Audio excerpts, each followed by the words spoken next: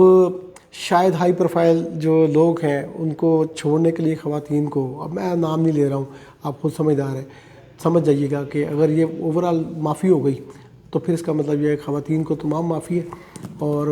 اس کے لیے پھر معافی تلافی ہی ہے، معافی تلافی، یعنی قانون میں گنجائش نہیں ہے، کورٹ میں جانا پڑے گا، اور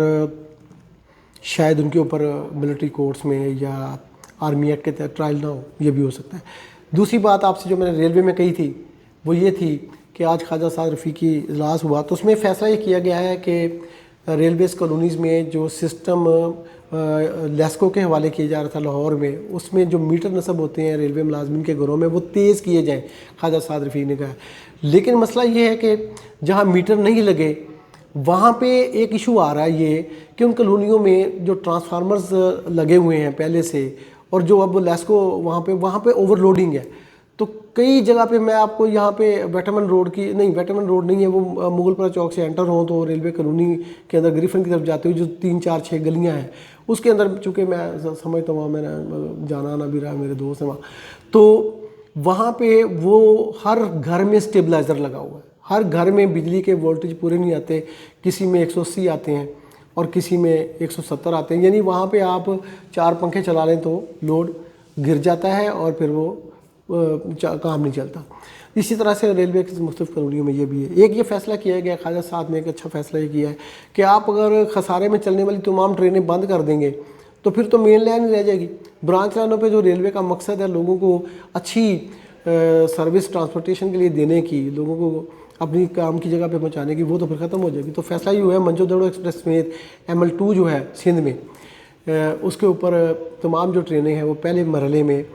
چاہے خسارے میں ہیں وہ بحال ہوں گی، لیکن ریلوے انتظامیہ اپنی اچھی گڈ گورننس کے ذریعے ان ٹرینوں میں خسارہ ختم کرے گی، ان کی چیکنگ ہوگی، بغیر ٹکٹ سفر کوئی نہ کرے اور وہ ایفیشینٹلی اس ٹرینوں کو رن کیا جائے۔ دوسرا ڈرائی پورٹس میں کہا گیا کہ آپ آمدنی بڑھائیں، لوگوں کو بزنس فیسلٹیز دیں تاکہ زیادہ سے زیادہ لوگ آئیں۔ اور چوتھا یہ فیصلہ کیا گیا کہ ریلوے اسپتالوں میں نے آپ کو کہا تھا نا پچھلے ایک ویلاگ میں آپ کو بتاؤں گا کہ ریلوے میڈیکل بورڈ کیا کر رہا ہے، ریلوے اسپتالوں کی صورتحال بڑی خراب ہے۔ اب یہ ہوا فیصلہ کہ ریلوے کے جو ہسپتال ہیں ان کی جو بلڈنگز ہیں ان میں پرائیویٹ ڈاکٹرز کو کہا جائے گا کہ وہ وہاں پہ کے پریکٹس کریں، ان کو بلڈنگ دی جائیں گی اور اس کے حوالے سے وہ ریلوے ملازمین کو جو ان کی فی ہے، جو ادویات ہیں، جو ان کے علاج معالجے کی سہولیات کے اندر پرائیویٹ ڈاکٹر بیٹھتے ہیں، وہ ریلوے ملازمین کو، ریلوے افسروں کو کنسیشنز دیں گے اپنی فیس میں۔ تو ان کو ایک سستی تو نہ کہیں، کیونکہ ایک کنسلٹنٹ جو آتا ہے وہ لاہور میں 2000 بھی لیتا ہے، 4000 بھی لیتا ہے، 5000 بھی لیتا ہے، 3000 بھی لیتا ہے، تو کچھ پرسنٹیج طے ہوگی ان کے ساتھ تو کسی سروس ملے گی۔ اس میں GM کو کہہ دیا گیا ہے ریلوے کے ویلفیئر کو کہ اس کے لیے جلدی سے جلدی یہ پلان تیار کیا جائے کہ ریلوے میں اندر اسپتالوں میں بیٹھیں گے پرائیویٹ کنسلٹنٹ ڈاکٹرز۔ تو یہ آج کا ویلاگ ہے، کچھ انفارمیشن مبینہ طور پہ اور کچھ خبر۔ بہت شکریہ۔ اگلے ویلاگ میں آپ کو ایک اہم خبر دینے کی کوشش کروں گا کہ زمان پارک میں ایک بہت بڑی خبر چھپی ہوئی ہے، وہ بتاؤں گا۔